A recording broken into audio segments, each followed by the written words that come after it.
Assalamualaikum warahmatullahi wabarakatuh. Selamat datang kembali di Rio Hotspot Channel. Oke, ini banyak banget yang minta kami bahas soal laga Persik Kediri lawan Persis Solo, terutama soal gol Persik Kediri yang dianggap offside. Jadi gini loh ya, kalau kami pribadi nganggapnya tuh bukan soal offside nggak offside-nya sih, tapi balik lagi ke wasitnya. Ini wasit ambil keputusan seperti ini lantaran karena dia murni tahu aturan IFAB atau FIFA, atau emang ini ada pesanan. Soalnya gini loh ya, sekarang itu kita itu udah susah loh ini ngelihat wasit kita ini, apakah wasit kita ini beneran udah bener atau memang enggak, kan gitu. Jadi meskipun si wasit ini kerjanya udah bener, tapi karena dia ini udah terlalu banyak, atau mungkin wasit kita ini terlalu banyak bikin kontroversi, akan berbeda pandangan.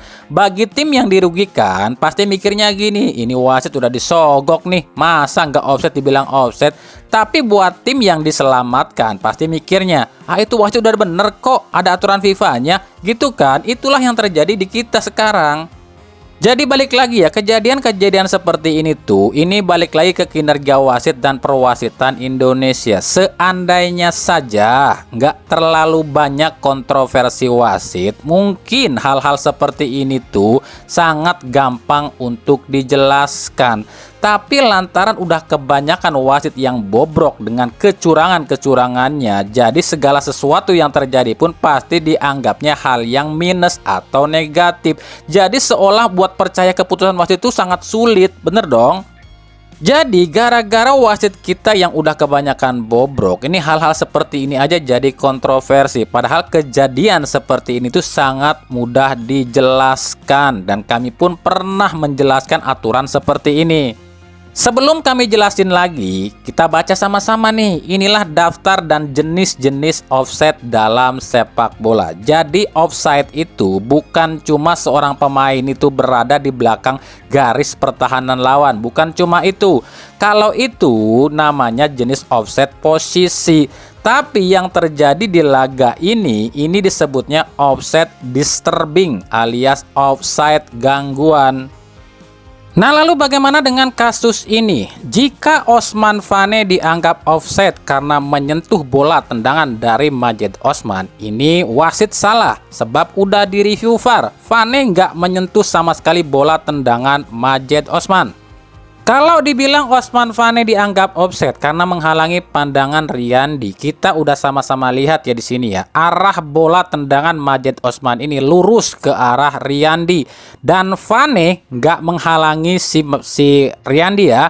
Riyandi itu malah kehalangan oleh Arkan Kakak, bukan oleh Fane. Kalau dibilang Fane ini offset karena gerakan Fane ini membuat kiper ini terkecoh, ini pun bisa diperdebatkan sebab gerakan menghindar Fane ini bukan ke arah kiper tapi ke samping, dan gak ada kontak langsung antara kiper dengan Osman Fane. Bahkan Osman Fane pun gak ada sentuhan dengan pemain Persis Solo. Jadi untuk kasus yang satu ini, meskipun banyak yang bilang Fane ini dianggap offside disturbing alias menghalangi pandangan kiper, kami kurang setuju sebab jelas di sini Fane sama sekali nggak menghalangi pandangan Riyandi.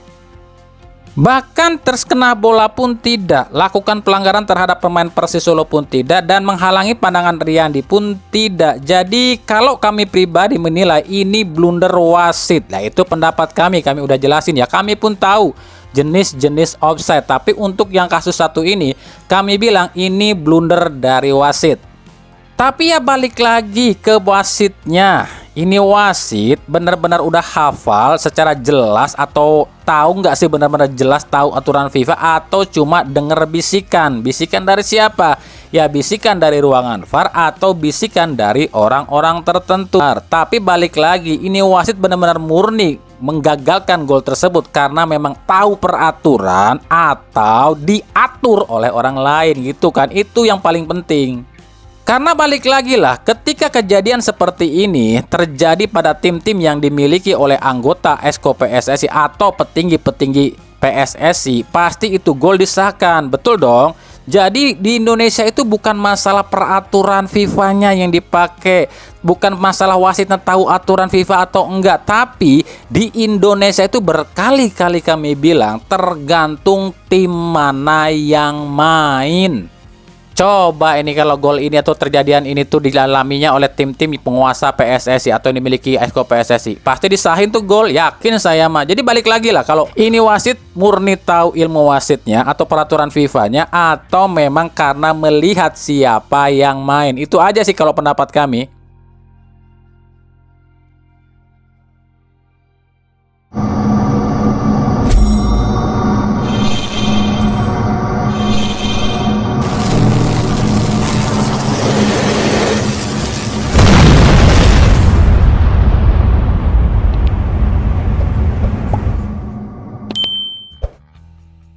Nah, masih berkaitan dengan soal kiper nih ya. Ini berkaitan dengan yang terjadi tadi ya, karena mungkin dianggapnya Osvan Vane ini mengganggu pandangan Muhammad Riyandi. Nah, kiper ini kenapa sih sangat dilindungi? Bahkan ya, seorang Pierluigi Collina, ketua komite wasit FIFA ini memberikan peraturan baru nih, di mana kalau ada terjadi tendangan penalti, itu si penendang nggak boleh ambil lagi bola rebound alias bola muntah. Sebenarnya aturan nggak boleh lagi mengambil bola rebound dari si penendang itu sudah ada dalam aturan FIFA, tapi kabarnya ini akan ditambah lagi nih aturannya oleh Pierluigi Collina. Jadi ketika ada tendangan penalti, bukan cuma si penendang penalti yang nggak boleh ambil bola rebound, tapi siapapun pemain nggak boleh ambil lagi bola rebound dari tepisan penjaga gawang, atau istilahnya sama kayak adu penalti ya, masuk ya syukur, nggak masuk ya udah nggak usah dikejar lagi. Meskipun usulan atau keputusan Pierluigi Collina ini tuh lagi ditentang nih sejumlah pemain bola di seluruh dunia, karena kalau cuma si penendang bola yang nggak boleh ambil bola rebound itu oke, karena memang udah ada aturannya dalam FIFA ya. Tapi kalau temennya atau tim atau pemain lain nggak boleh ngambil bola yang muntahan kiper, ini dianggapnya merugikan. Nah, ini kabarnya peraturan ini tuh akan dicoba nanti nih di Piala Dunia 2026. Nah, kenapa Pierluigi Collina ini tuh ingin menerapkan peraturan seperti ini? Karena katanya sih demi menghargai jasa seorang kiper. Karena menurut Collina, posisi kiper ini posisi yang paling nggak menguntungkan di sepak bola. Kalau timnya kebobolan, pasti kiper yang disalahin. Tapi ketika timnya menang dan nyetak gol, pasti yang dipuja-puja. Jadi katanya kasihan gitu. Udah yang hadang tendangan penalti, harus berjibaku nahan tendangan bola rebound.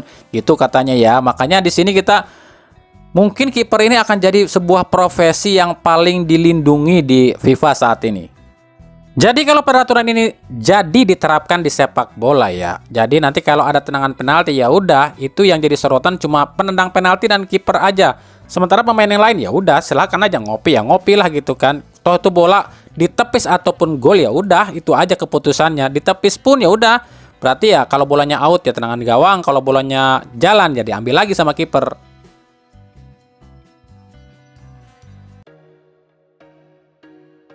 Lalu bagaimana dengan kejadian ini, yakni saat Madura lawan Dewa United? Ini ada kejadian di menit 82, bola sepakan Jaja ini ditahan oleh EJ Jari. Nah, yang jadi pertanyaan dan jadi perdebatan, ini apakah gol atau enggak?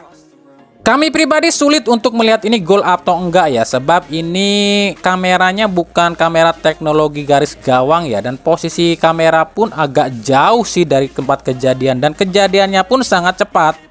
Tapi ketika kami zoom dan kami gerak lambat, ini yang kami tangkap. Jadi gini, posisi kaki EJ Jari ini tepat di garis gawang, yang artinya kalaupun bola itu kena lutut dan masuk gawang, itu mungkin belum 100% masuk loh ya. Dan artinya dalam aturan FIFA, kalau bola belum 100% masuk atau melewati garis gawang, itu dianggapnya tidak gol. Jadi ya silakan saja, ini pendapat kalian masing-masing, apakah itu gol atau tidak. Kalau menurut pendapat kami sih, kalau melihat posisi kaki EJ Jari di garis gawang, ini belum 100% bola melewati garis gawang. Tapi di sini yang jadi sorotan kami bukan masalah itu loh ya. Kenapa nggak dicek VAR on field alias ke monitor? Padahal di situ ada dua kejadian loh ya. Yang satu saat Alex Martin ini terjatuh nih. Apakah ini pelanggaran terlebih dahulu atau tidak? Yang kedua soal bola ini udah lewat garis atau enggak? Harusnya ini masuk ke dalam cek VAR on review field ya, yang masuknya ke soal checking possible penalty dan possible goal ya. Ini ada 2 checking harusnya nih. Tapi lagi-lagi ya, wasit Yudi Nur Cahya yang katanya wasit berlisensi FIFA ini nggak melihat monitor dan lebih percaya pada omongan wasit yang ada di ruangan VAR. Jadi kebalik ya, di Liga Indonesia itu seolah-olah wasit VAR yang lebih berkuasa dibandingkan wasit utama di lapangan. Ya inilah dunia terbalik, sepak bola pun terbalik.